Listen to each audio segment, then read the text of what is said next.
राव इंद्रजीत की भी अपनी शख्सियत है, उनकी भी अपनी वोट है, मैं ये कहूँ कि उनकी वोट नहीं है, लेकिन यदि अकेले राव इंद्रजीत सिंह चुनाव लड़ते तो ये चुनाव नहीं जीत पाते।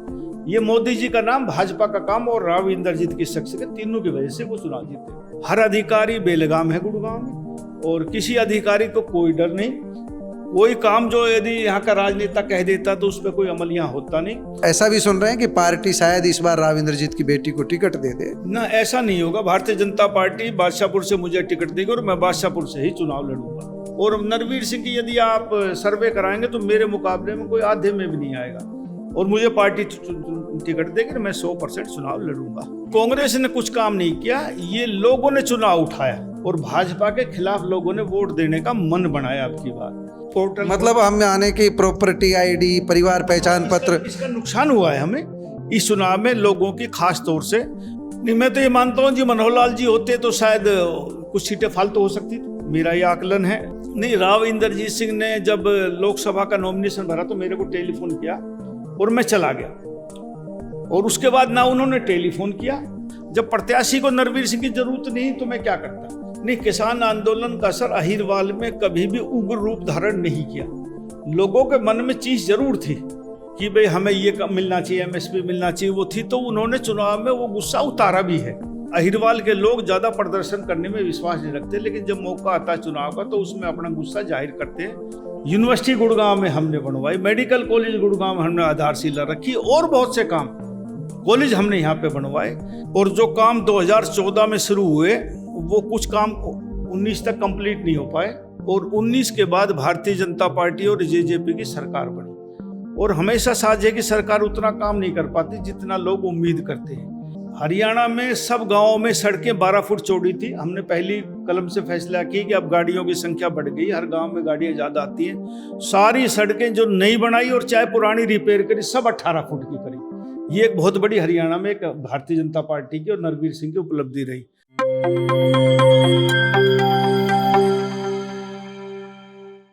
प्यारे दोस्तों, सादर अभिवादन। मैं हूं महेश कुमार वैद्य और आप देख रहे हैं एनजेपी हरियाणा। साक्षात्कार की कड़ी में आज हमारे साथ हैं खास मेहमान राव नरवीर सिंह। किसी परिचय के मोहताज नहीं हैं, जाने माने नेता राव मोहर सिंह के पौत्र, पूर्व मंत्री महावीर सिंह के बेटे, और खुद भी 3 बार मंत्री रहे, हैं। भारतीय जनता पार्टी के वरिष्ठ नेता हैं।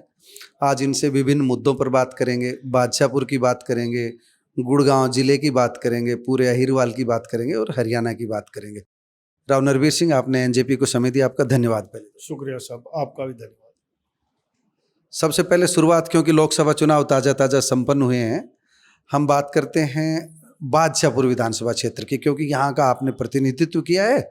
और बादशाहपुर विधानसभा क्षेत्र में भारतीय जनता पार्टी ने बहुत अच्छा प्रदर्शन किया है, गुड़गांव विधानसभा में बहुत अच्छा प्रदर्शन किया है, लेकिन आपकी पार्टी का प्रदर्शन शेष अहिरवाल में गुड़गांव और बादशाहपुर की तुलना में, जीत तो मिली आपको, काफ़ी कमज़ोर रहा है। आपकी पार्टी के उम्मीदवार राव इंद्रजीत सिंह मात्र 75,000 वोटों से जीते हैं। अगर गुड़गांव और बादशाहपुर जैसा चमत्कार अहिरवाल की दूसरी सीटों पर भी होता, रेवाड़ी, बावल, पटौदी, सोहना, तो शायद परिणाम इससे कहीं बेहतर हो सकता था। इस परिणाम को किस दृष्टि से देखते हैं राव नरवीर सिंह? नहीं, मैं ये मानता हूं कि भाजपा की सरकार 2014 में बनी, फिर 2019 में बनी, और जो काम 2014 में शुरू हुए वो कुछ काम 19 तक कंप्लीट नहीं हो पाए, और 19 के बाद भारतीय जनता पार्टी और जेजेपी की सरकार बनी। और हमेशा साझे की सरकार उतना काम नहीं कर पाती जितना लोग उम्मीद करते हैं, इसलिए चुनाव परिणाम में थोड़ी सी दिक्कत आई। हरियाणा में, गुड़गांव में नहीं, हरियाणा में जो हम 10 की 10 सीटें जीते थे उसमें भी 5 सीटें हमारे पास रहेगी और 5 चली गई। एक बीच में किसान आंदोलन हुआ और हरियाणा की दहलीज पे ही हुआ के, हरियाणा, पंजाब में और उत्तर प्रदेश में, उसका भी बहुत बड़ा असर है कि यहाँ पड़ा। तो मैं तो अब भी ये मानता हूँ कि हमारा इलाका गुड़गांव जिला तो अच्छा जिला है। लेकिन मैं बीच में बात काट रहा हूँ। किसान आंदोलन की हम बात करें तो जो अहिरवाल बेल्ट जिसको हम कहते हैं, यहाँ पर किसान आंदोलन का उतना असर नहीं था जितना दूसरे जिलों में हम देखेंगे। जींद में, कुरुक्षेत्र में यहाँ पर ज़्यादा असर था, हिसार में या रोहतक में यहाँ पर शायद कम असर था।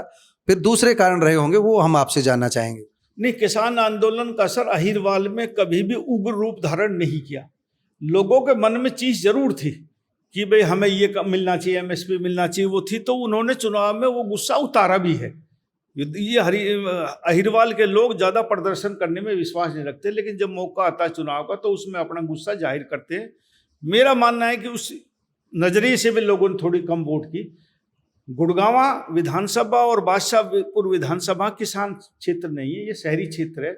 इसलिए शहर में लोगों ने मोदी जी के नाम पर खास तौर से और भाजपा के नाम पे वोट डाली, और इसलिए हमारा प्रत्याशी अच्छी वोटों से यहाँ से जीता। आपसे एक बात करना चाहें, नरेंद्र मोदी का नाम, भारतीय जनता पार्टी का काम और राव इंद्रजीत का अपना व्यक्तिगत प्रभाव, इन तीनों में अगर आपको ये कहा जाए कि ज़्यादा असर किस बात का रहा गुड़गांव और बादशाहपुर विधानसभा क्षेत्र में, ज़्यादा बढ़त का? नहीं, मोदी जी का तो पूरे देश में ही नाम था और भाजपा का भी यहाँ काम था। राव इंद्रजीत की भी अपनी शख्सियत है, उनकी भी अपनी वोट है, मैं ये कहूँ कि उनकी वोट नहीं है, लेकिन यदि अकेले राव इंद्रजीत सिंह चुनाव लड़ते तो ये चुनाव नहीं जीत पाते। ये मोदी जी का नाम, भाजपा का काम और राव इंद्रजीत की शख्सियत, तीनों की वजह से वो चुनाव जीते। तीनों की वजह से। अभी हम बात आगे बढ़ाते हैं, हरियाणा की बात करते हैं। बादशाहपुर, गुड़गांव और गुड़गांव लोकसभा क्षेत्र का आपने विश्लेषण बता दिया है, कारण बता दिए। हरियाणा में भारतीय जनता पार्टी शुरुआत से ही 10 का दम भर रही थी, लेकिन 5 पर आकर के अटक गई, और बाकी जो 5 सीटें जीती हैं उतना अच्छा, अगर हम मनोहर लाल की करनाल सीट और कृष्णपाल गुर्जर की फरीदाबाद की सीट को छोड़ दें तो बाकी बहुत बड़ा अंतर नहीं रहा है। एक तरह से कांग्रेस का प्रदर्शन बहुत अच्छा रहा और भारतीय जनता पार्टी का बहुत फीका रहा। व्यापक दृष्टि से आपसे विश्लेषण के लिए कहा जाए पूरे हरियाणा को, क्योंकि आप सीनियर लीडर हैं, हम सिर्फ अहिरवाल पे केंद्रित नहीं है, हम पूरे हरियाणा की बात जानना चाह रहे हैं, क्या कारण रहा? भाजपा में कुछ कमी रही? नहीं, कांग्रेस ने कुछ काम नहीं किया, ये लोगों ने चुनाव उठाया और भाजपा के खिलाफ लोगों ने वोट देने का मन बनाया। अब की बार जब शुरू चुनाव हुआ तो हम 10 सीट जीत रहे थे, आहिस्ता आहिस्ता जैसे जैसे टिकट बटी हम 9-1 पे आ गए, फिर 8-2 पे आ गए, और आखिर चुनाव परिणाम जब आए तो 5-5 सीट हम जीत पाए। ऐसे कई कारण थे। एक तो आम लोगों में इस पोर्टल का असर था, क्योंकि कोई भी अच्छाई दुनिया में कोई काम करता है तो उसकी शुरू में बुराई होती है। हमने किताबों में पढ़ा, देखा, मूवी में देखते हैं, जब गांधी जी ने सत्याग्रह आंदोलन चालू किया और अंग्रेजों भारत छोड़ो आंदोलन किया तो कुछ ही लोग साथ थे और बाद में कारवां बनता गया और देश आज़ाद हुआ। इसी प्रकार मनोहर लाल जी ने भी काम तो अच्छा किया, लेकिन फिलहाल इसका रिजल्ट अच्छा नहीं आया चुनाव में। लोग इस बात से नाराज थे कि भाई पोर्टल, मतलब हम आने की प्रॉपर्टी आईडी, परिवार पहचान पत्र, इसका नुकसान हुआ है हमें इस चुनाव में लोगों की खास तौर से। और चुनाव के बाद जब हम समीक्षा करने गए, क्योंकि मैं 3 लोकसभा का क्लस्टर इंचार्ज था, नाम बता दीजिए। हिसार, रोहतक और सिरसा। तो जब हिसार और सिरसा में बाद में समीक्षा बैठक करने गया तो आम कार्यकर्ता इस बात से दुखी था कि इन पोर्टलों से हमें बहुत नुकसान हुआ है। जो शहरों, भाजपा शहरों में जीती है, लेकिन यदि हम 60-70 हज़ार से जीतना चाहिए था, वहाँ हम 30 और 25 हज़ार पर जीते हैं। इसलिए भारतीय जनता पार्टी को नुकसान हुआ इन पोर्टल का। और भी कई कमियां रही है। वो जो जिले हैं, जैसे सिरसा जिला है, वो बिल्कुल पंजाब के टच करता है, तो वहाँ किसान आंदोलन का भी बहुत भारी असर था, इसलिए हम चुनाव वहाँ हारे। समीक्षा बैठक में ये हुआ है कि भाई जो जो गलतियां भाजपा से हुई हैं या जो जो जो सुधारने की हमें जरूरत है, ये अभी हमारे पास कोई 80-85 दिन का समय बाकी है विधानसभा चुनाव में, तो उस तरह से पार्टी कोशिश करी, सरकार भी कोशिश करी, और मुझे उम्मीद है कि 80-85 दिन में जो लोगों के बीच से समस्याएं उभर कर आ रही है उसका समाधान भारतीय जनता पार्टी करेगी। हम राज्य की राजनीति के साथ साथ एक लोकल इश्यूज, हम गुड़गांव में बहुत घूमे, बादशाहपुर में बहुत घूमे। नगर निगम का जो फीडबैक आ रहा था वो बहुत बुरा आ रहा था। नगर निगम के अधिकारियों की ज़्यादा आलोचना हो रही थी। क्या आप नगर निगम की कार्यप्रणाली, आपके पास भी आई होगी, ऐसा नहीं है, जब एनजेपी तक बात पहुंच रही है तो आप तक तो जरूरी पहुंची होगी। नगर निगम कार्यप्रणाली को लेकर बहुत ज़्यादा रोष रहा। अभी पिछले दिनों जो ग्रीन, क्या नाम है कंपनी, इको ग्रीन का टेंडर भी रद्द किया गया। राव नरवीर सिंह सोचते हैं इन चीज़ों का भी कुछ असर रहा? नहीं, मैं मानता हूं कि इको ग्रीन तकरीबन भारतीय जनता पार्टी की सरकार आने के बाद गुड़गांव में आई, और उसकी पहले दिन से शिकायत थी कि भाई ये कंपनी काम नहीं करी, और एक ऐसी कंपनी आई है जो सिर्फ पैसे लेने के अलावा बहुत कम काम करती है। जितने पैसे उनको दिए जाते हैं कम काम उसका कम होता है। इसका बहुत बड़ा विरोध रहा है आम जनता में भी, और यहाँ के जितने नगर निगम के पार्षद थे उन्होंने भी विरोध किया। लेकिन आप सब कुछ होने के बावजूद भी, इतना विरोध होने के बावजूद भी, यदि आप ये कहो कांग्रेस की शख्सियत है, तो कांग्रेस को वोट नहीं दिया इतना शहर ने। आप नगर निगम गुड़गांव और सोना बादशाहपुर हल्के के गांव आते हैं, दोनों नगर निगम में, मानेसर में और गुड़गांव में, और कुछ हल्का आता है थोड़ा सा को 20-1% सोना हल्के का, लेकिन वहाँ भारतीय जनता पार्टी जीती, क्योंकि कांग्रेस उस बात को कह नहीं पाई और उसको लोग मानते भी नहीं। वो लोग मानते हैं कि एक सरकार की कमजोरी है, उसको ठीक कर लेगी, लेकिन मतदाताओं का विश्वास भारतीय जनता पार्टी में रहा। इसलिए बादशाहपुर विधानसभा से भाजपा 1,21,000 से जीती और गुड़गांव में 1,06,000 से जीती। अपने आप में छोटी वोट नहीं है, बहुत वोट है, लेकिन लोगों ने कांग्रेस को वोट नहीं दिया। एक हम साथ इसी बात को बढ़ाएं, एक जब प्रॉपर्टी पहचान के लिए शहरों में सर्वे करवाया गया तो यासी कंपनी का नाम आया सामने, लंबे समय तक विवाद चले। यासी को भी बहुत बाद में कार्रवाई के दायरे में लाया गया, इसी तरह इको ग्रीन को भी बहुत देर से कार्रवाई के दायरे में अब लाया गया। आपको लगता नहीं कहीं सरकार के स्तर पर देर हुई है? बिल्कुल 100% मैं मानता हूँ कि देर हुई है। और इस यासी कंपनी की भी पहले दिन से ये आवाज़ थी जब ये सर्वे कर रहे थे कि ये सर्वे ठीक नहीं कर रहे हैं, लेकिन उस टाइम शासन प्रशासन ने नहीं सुनी और उसका नतीजा हुआ कि उसको कैंसिल करना पड़ा। और शायद दोबारा आप सर्वे कराएंगे, अब तो ये भी कह दिया कि सेल्फ सर्टिफाइड करो और आप उसको जमा कर दो, उसको मान लेगी सरकार, एफिडेविट आप दे दो। तो कहीं ना कहीं सरकारी तौर पर ये दिक्कत हुई है और ये कमजोरी रही सरकार की कि गुड़गांव का इतना बुरा हाल हुआ। और आज भी मैं कहता हूँ उतना ठीक नहीं हो पाया जितना होना चाहिए था। और आज भी मशीनरी ना सफाई कर पा रही है, ना ये प्रॉपर्टी आईडी ठीक बना पा रही, ना ऐसी कंपनी जो काम किया वो ठीक कर पा रही है। हर अधिकारी बेलगाम है गुड़गांव में और किसी अधिकारी को कोई डर नहीं।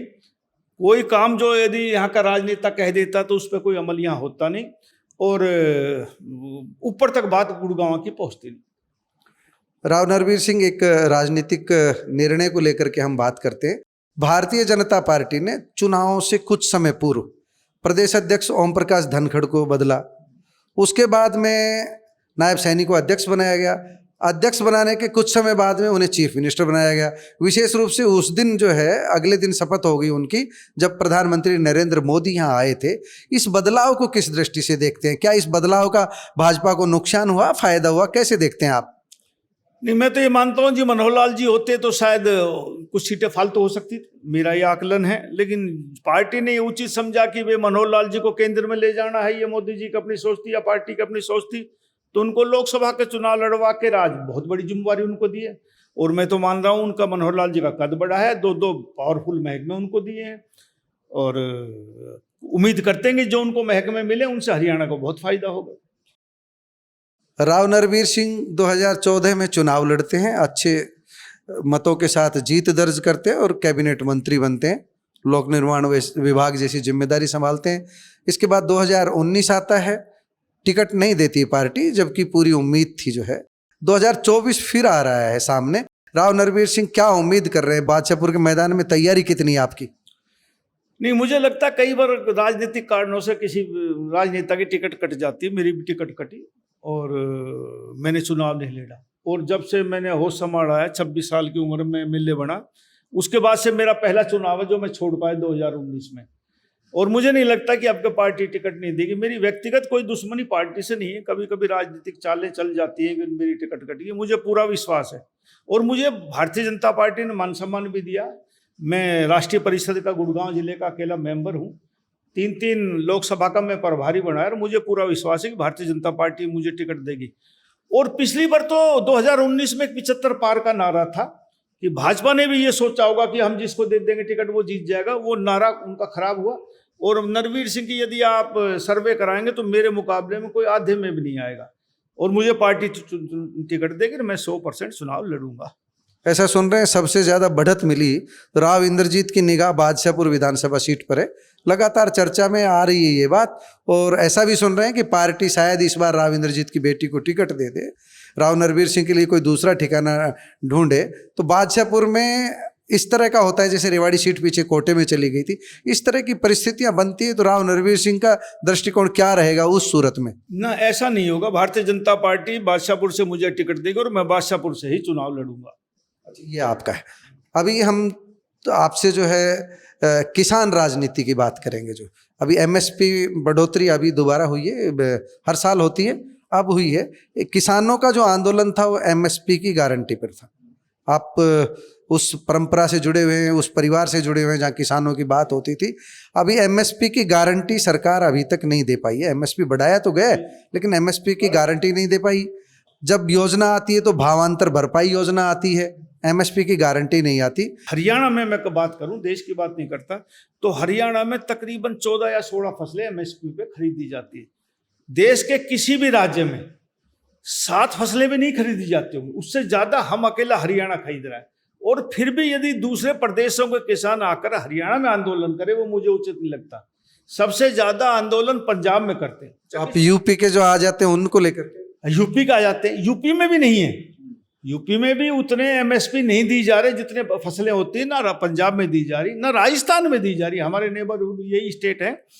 लेकिन हरियाणा में 14 फसलों पे एमएसपी दी जाती है। उसका जब होता है आंदोलन का स्वरूप, तो यहाँ के हरियाणा में वो शुरुआत करते हैं।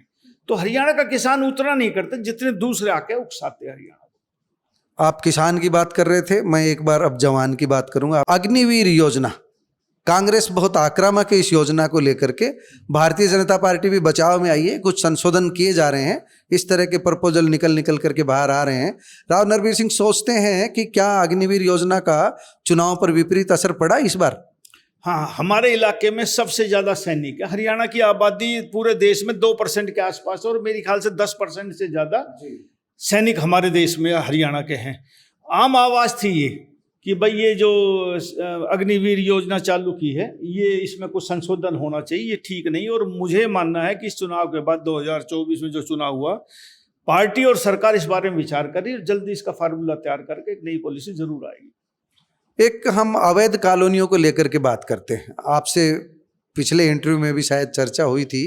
अवैध कॉलोनियों को लेकर के हम गुड़गांव, रेवाड़ी, पूरे हरियाणा में ही हम घूमे हैं, तो अवैध कॉलोनियों का मसला वहीं की वहीं अटका है। सरकार जिन कॉलोनियों को रेगुलर करने की बात कर रही है, उसमें इतनी टेढ़े शर्तें आ रही है कि वो पूरी नहीं होती। सरकार कुछ एरिया खाली चाहती है, कम्युनिटी सेंटर का चाहती है, सड़क से इतने मीटर दूर आए, तो कॉलोनियाँ तो ज़्यादातर सड़क किनारे बसी हुई है। इनका सॉल्यूशन कैसे होगा? अवैध कॉलोनियों को नियमितीकरण के पक्ष में आपकी क्या राय है? नहीं, मैं ये चाहता हूं कि जिन सरकार ने जो कानून बनाया है कि भाई इतना चौड़ा रोड होना चाहिए, क्योंकि उसमें कल को सीवर लाइन भी डालनी है, उसमें पानी की पाइप लाइन भी डालनी है, और भी सुविधाएं। और यदि आप बिल्कुल ही एकदम 10 फुट की गली में आपका कॉलोनी को वैध कर देंगे, तो ये आने वाले समय में बड़ी दिक्कत हो जाएगी। यदि कोई किसी हादसा हो जाए, कोई आग लग जाए, तो उसमें आप फायर ब्रिगेड की गाड़ी को भी अंदर नहीं जाने दिया जाएगा, ना जा सकती है वो। तो इसलिए कोई ना कोई रूल रेगुलेशन तो सरकार अपनी तरफ से ठीक करती है। सरकार की किसी से दुश्मनी नहीं है। और सरकार ने तो इतनी पॉलिसी लाई है कि अब अनऑथराइज कॉलोनी कटनी ही नहीं चाहिए। मैं तो व्यक्तिगत तौर पे इन अनऑथराइज कॉलोनी का हक में नहीं हूँ, लेकिन जहां जहां बस चुकी उनको उजाड़। लेकिन आपकी दीनदयाल आवास योजनाएं जो है, उनमें जो कॉलोनियां हैं उनके रेट आपसे छुपे नहीं होंगे। जब वहाँ इतना महंगा है, तो कोई आम गांव का आदमी बाहर आकर के घर लेना चाहे किसी शहर में, तो कैसे ले सकता है? नहीं, सरकार ने अफोर्डेबल हाउस स्कीम लागू की, उसमें 4,500 के आसपास फुट का रेट है, वो ज्यादा नहीं है, लेकिन वो लोटी सिस्टम से करता है। आप फ्लैट की बात कर रहे हैं? हाँ, मैं फ्लैट की बात कर रहा हूँ। यहाँ ये फ्लोर इसलिए काटते हैं, ये जो अनऑथराइज कॉलोनी की, वो 100% कवर्ड करते हैं। मैं राव नरवीर सिंह जी, आप बिल्कुल देहात से, जड़ों से जुड़े हुए नेता हैं, आप समझते हैं। आप अपने ही गांव की लीजिए, बूढ़पुर की लीजिए, किसी भी गांव की लीजिए, कोई गांव जो 4 भाई हैं, अलग अलग हो गए, गांव में पहले एक घर था, 4 घर हो गए, वो लालडोरा से बाहर उन्होंने मकान बनाना है, उनके सामने और कोई विकल्प ही नहीं है अपनी खेती की जमीन में। जहाँ ज़्यादातर गाँव में 22 फुट के रास्ते हैं, 33 फुट के रास्ते पर आप CLU देते हैं, और मेरे ख्याल से एक भी इंडिविजुअल घर की CLU नहीं होती, वो बसेंगे कैसे? नहीं, अब तक तो आप फ्लैट की बात कर रहे हैं। फ्लैट में गांव किसान कैसे जा सकता है? ऐसा गांव में किसी का ज्यादातर मकान तोड़ा नहीं है। नगर निगम के एरिया में आए, वहाँ कार्रवाई होती है। आपने जहाँ का जिक्र किया बूढ़पुर का, वहाँ कोई ऐसे मकान नहीं तोड़े गए जो गांव के साथ बना रहे हैं। सारा इलाका। मैं लालडोरा के विस्तार की बात कर रहा था। बहुत बार बातें चली, लालडोरा 150 साल पुराना है। गांव में जो लालडोरा के भीतर की आबादी है, उससे कई गुना आबादी बाहर हो चुकी है कई गांव में। उस आबादी का क्या समाधान होगा? कभी सरकार के सामने आपने कोई प्रपोजल रखा कभी इस तरह की? नहीं, इसके बारे में मनोहर लाल जी ने कहा था कि हम लालडोरा ही खत्म कर रहे हैं। उसका क्या हो पाए इन 5 सालों में, उस सरकार के टच में नहीं रहा, लेकिन उन्होंने कहा था कि हम लालडोरा को ही खत्म कर देंगे। तो पता करता हूँ, मुझे पता नहीं इस बारे में क्या हो पाए। विधानसभा चुनाव आने वाले हैं। राव नरवीर सिंह से हम व्यक्तिगत रूप से ये जानना चाह रहे हैं, उनकी तैयारियां किस स्तर पर चल रही है? पार्टी की टिकट तो बाद में आएगी, आपकी व्यक्तिगत तैयारियां किस स्तर पर चल रही है? मैंने लोकसभा चुनाव की घोषणा होने से पहले विधानसभा में गांव में घूमना शुरू कर दिया था, कॉलोनियों में भी जा रहा हूँ, और रोज 2-3 प्रोग्राम शाम को अब होते हैं क्योंकि गर्मी ज़्यादा है। 6, 7 और 8 बजे तक 3 या 4 प्रोग्राम मैं रोज करता हूँ। गांव में आप मेरे साथ चलेंगे, देखेंगे पूरा का पूरा गांव हाजिर होता है। लोगों ने मन बना रखा कि अब के बार बादशाहपुर से नरवीर सिंह को विधायक चुनकर भेजेंगे। एक बात हम सुनते हैं, लोकसभा चुनाव के दौरान जिस समय नॉमिनेशन करने राव इंद्रजीत आए थे, उस दिन राव नरवीर सिंह उनके मंच पर थे। उसके बाद में कहीं चुनाव प्रचार में नजर नहीं आए। राव इंद्रजीत ने याद नहीं किया, आप नहीं गए, या आप अंदर खाने ही प्रचार करते रहे, क्या कहेंगे? नहीं, राव इंद्रजीत सिंह ने जब लोकसभा का नॉमिनेशन भरा तो मेरे को टेलीफोन किया और मैं चला गया, और उसके बाद ना उन्होंने टेलीफोन किया और मैंने खुद अपने तरफ से गया। मैं 3-4 कॉलोनियों में होके भी आया। बाकी मेरी जिम्मेवारी 3 लोकसभा की उधर थी तो मैं उधर समय लगाया। जब प्रत्याशी को नरवीर सिंह की जरूरत नहीं तो मैं क्या करता। और हमारी विधानसभा में मुझे पता था कि अच्छी वोट, जब मैं एक बारी कह गया हूँ तो जो मेरे आदमी हैं उन्हें सबने वोट दिया भारतीय जनता पार्टी का। और राव इंद्रजीत सिंह 1,21,000 से सबसे ज्यादा हमारी विधानसभा में जीते हैं। हम समापन की ओर बढ़ते हैं। मेरा लास्ट क्वेश्चन है, 2014 में आप बादशाहपुर से चुनाव लड़े थे, आपको काम करने का मौका मिला था, हरियाणा में काम करने का मौका मिला।